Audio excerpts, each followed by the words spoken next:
नमस्कार दर्शक बंधु, आज हूँ अगस्ट मास 3 तारिख रविवार। आसतु जानिबा देश विदेशर प्रमुख 20टी मुख्य खबर उपरे। भिडियोटी की शेष पर्यंत जाई देखंतु। मात्र किछि समय मध्यरे आपण जानि परिबे आज दिन जाकर संपूर्ण खबर।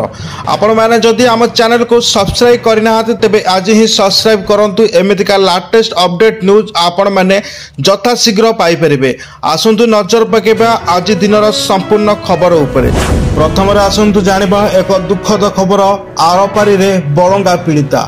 तेबे दर्शक बंधु, जीवन युद्ध हारीगले बलंगा पीड़िता। एते दिनर संघर्ष पर जीवन हारी पीड़िता। उत्तर अवस्था भुवनेश्वर एम्स रु दिल्ली एम्स को एयरलिफ्ट होते बलंगा पीड़िता। बलंगा पीड़िता मृत्यु घटना शुणी मुख्यमंत्री मोहन चरण माझी दुख प्रकाश कर एक्स हैंडल लिखिं बलंगा घटन पीड़िता झीर मृत्यु खबर शुणी से गभीर भाव मर्माहत।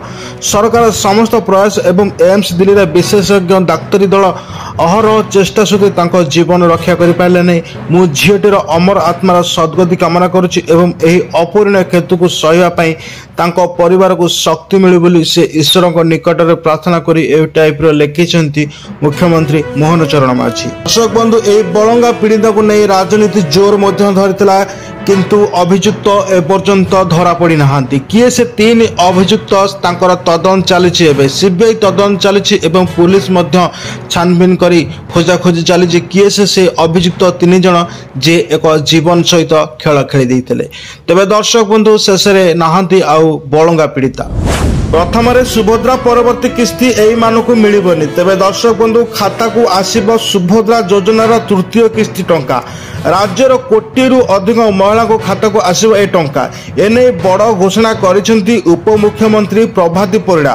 पूर्व 2टी पर्यायर 10,000 टंका मिल सारी। किछि दिन पर सुभद्रार तृतीय किस्ती टंका हिताधिकारी खाता को आसीबो। 2टी किस्ती रे मोट 10,000 टंका पाई पारिछंती 1 कोटी अधिक हिताधिकारी। तेबे तृतीय किस्ती टंका केबे आसीबो, केउ माने पाइबे? अयोग्य हिताधिकारी सभ्य पर तृतीय किस्ती टंका दियाजिबो। समस्त योग्य हिताधिकारी निकट में सुभद्रा योजना टंका पहुंचेबा नहीं पूर्व भी घोषणा करछंती राज्य सरकार। आसंता राखी पूर्णिमा अर्थात अगस्ट 9 तारिख में सुभद्रार तृतीय किस्ती प्रदान करने को बैठक में अनुमोदन करा जायछि। परवर्ती खबर, बोर्ड उपसभापति को पचरा उचरा। ओटीईटी प्रश्नपत्र लीक मामला रे बोर्ड उपसभापति निहार रंजन महाती को पचराउचरा करा जाउची। क्राइम ब्रांच ऑफिस को डाकी बोर्ड उपसभापति को पचराउचरा करा जाउथला बेले बहु गुरुत्वपूर्ण तथ्यर मध्य जांच करथिबा सूचना जणा। जुलाई 20 रे हेबाकु थिबा ओटीईटी परीक्षा पूर्व दिन सोशल मीडिया रे प्रश्नपत्र भाइराल हेबा परे तापर बातिल करा जायथला। बोर्ड ऑफ सेकेंडरी एजुकेशन कार्यालय रे data entry operator Jiten Maharana मुख्य अभियुक्त बोली चिन्हट हो। से बीएससी उपाध्यक्ष लैपटॉप प्रश्नपत्र चोरी करी पेन ड्राइव रे स्थानांतरित करथिले। यहाँ पर रायगढ़ जिलार शिक्षक विजय मिश्र और कोरापुटर सनातन विषय अन्य 3 दलाल मध्य प्रश्नपत्र बिक्री करा जायथिला। क्राइम ब्रांच सूचना अनुसार जतिन को अकाउंट रे 2.5 लाख टंका जमा होइतुवा जणा पड़िछि। अभियुक्त मानक मोबाइल और इलेक्ट्रोनिक्स डिवाइस जबत करा जाई फॉरेंसिक परीक्षा पई पठा जायछि। लैपटॉप पासवर्ड केमिति मिलला एवं प्रश्नपत्र कहा कहा पाखु गला ताहार मध्य लिंक एबे खोजा चलिछि। परवर्ती खबर, आरपारी रे सिद्धांत को मां। परपारी रे ओडिया सिनेमा जगतर ख्यातिनामा अभिनेता तथा दिगोपंडी भाजपा विधायक सिद्धांत महापात्र को मां कनक महापात्र वियोग घटी। किछि दिन हवा से असुस्थ थिले। शनिवार तांकर परलोक घटी। से जने धर्मपरायण और पर उपकारी महिला भाव बेस लोकप्रिय थिले। मां को वियोग रे भांगी पड़िछंती पुओ। तेबे तांको मां को देहांत खबर शुणी सबुआडे शोकर छाया खेली जायछि। केंद्र शिक्षा मंत्री धर्मेंद्र प्रधान निज एक्स हैंडल अमर आत्मार सद्गति कामना करछंती। एहा सह सिद्धांत महापात्र परिवार को संवेदना जणाइछंती। मुख्यमंत्री मोहन चरण माझी सिद्धांत को भुवनेश्वर स्थित बासभवन में पहुंची मां को शेष दर्शन करिसेंती। मुख्यमंत्री सह खोर्धा विधायक प्रशांत जगदेव और भुवनेश्वर एकाम्र विधायक बाबू सिंह उपस्थित अच्छा। परवर्ती खबर, भुवनेश्वर विमान बंदर शनिवार 8 कोटी टंकार गंजेई जबत होइछि। थाईलैंड रु इंडिगो फ्लाइट रे आसुथला बेले डीआरआई धरिथिबा सूचना मिलिछि, जार आनुमानिक मूल्य प्राय 8 कोटी टंका हेबो बोली कुहा जाउछि। घटना को नै अहमदाबाद रे जने गिरफ मध्य होइछन्ति। परवर्ती खबर मध्याह्न भोजन खाई छात्र छात्री असुस्थ। बलांगीर जिला टिटलागढ़ उपखंड अंतर्गत मुरीबाहाल ब्लॉक बड़ तेंतुली खुंटी ग्रामर उच्च विद्यालय झिटिपिटी पड़ा मध्याह्न भोजन खाइबा परे 50 रु ऊर्ध्व छात्र छात्री असुस्थ होइथिबा जणा पड़िछि। एही घटना संपर्क में अभिभावक माने जानिया परे उत्तेजना प्रकाश पाइथिला।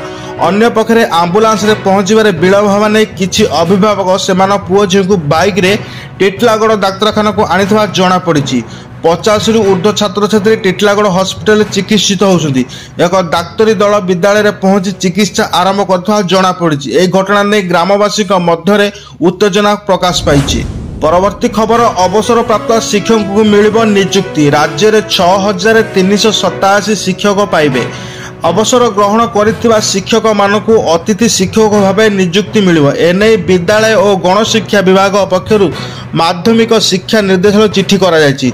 अनुदान प्राप्त हाईस्कूल एवं ब्लॉक ग्राउंड स्कूल रे एही शिक्षक मानकु नियुक्ति मिलिबो। सेहिपरि संस्कृत टोल स्कूल रे अतिथि शिक्षक माने मध्य नियुक्ति पाइबे।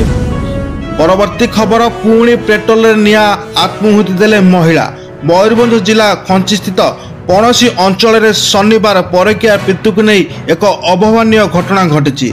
देहरे पेट्रोल ढाली महिला और पुरुष आत्महत्या उद्यम करुला बेले महिला मृत्यु घटी।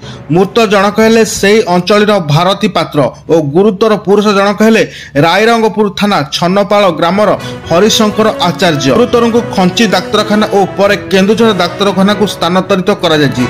तेबे आत्माहुति घटनार कारण एपर्यंत जना पड़ी नथला बेले पुलिस एहार तदंत जारी रखिछि। परवर्ती खबर हत्या उद्यम पूर्व अभियुक्त को धराइला 112 बंधा हेले डेलांगर 5। गंजाम जिला भंजनगर पुलिस गुरुवार राति एक बड़ धरणर अघटन रोकिया सक्षम होइछि। एही मामला रे भंजनगर रे पुलिस शनिवार पुरी जिला डेलांग थाना अंचल 5 जन को गिरफ्त करछि। सेमाने हेले सुडंग ग्रामर संतोष परिडा, शक्तिकांत परिडा, सुरेश परिडा, तरबाई ग्रामर सुमंत भट्ट और गंडापाद ग्रामर आशुतोष बारिक। सेमानकटर पुलिस गोटे कार, गोटे माउजर, गोटे छुरी, 3टी जीवंत गुली, गोटे क्रेडिट जबत करिछि। परवर्ती खबर मंत्री बड़ घोषणा। आसंता वर्ष सुधा समस्त जिले में 38 मॉडल मंडी हब बोली समवाय मंत्री प्रदीप बलसामत सूचना देइछन्ति। मंत्री कहिसन्ति आवश्यकता को देखि बड़ जिले में 2टी लेखाएं मंडी हब। मॉडल मंडी रे पानीय जल, शौचालय, विश्रामगार, बिजुली व्यवस्था, दुकान, एनसीसी महिला द्वारा टिफिन सेंटर, पैकिंग इत्यादि व्यवस्था मध्य रहिबो। परवर्ती खबर सटर भांगी सबु लुटि नेले। बालेश्वर जिला खैरा थाना अंतर्गत करुंटा बजार रे चंद्रशेखर साहू थिबा शिवशंकर ज्वेलरी दुकान 10 लाख रु ऊर्ध्व टंकार अलंकार लुट हो जाइतबा नै खैरा थाना रे अभियोग होइछि। एथि सहित प्रमाण नष्ट करने को सीसीटीवी हार्ड डिस्क मध्य चोराई नेछन्ति। शुक्रवार विलंबित राति रे दुर्बृत्त माने 2टी सटर टाड़ी गहना नहीं पळैथवा सूचना मध्य मिलिछि।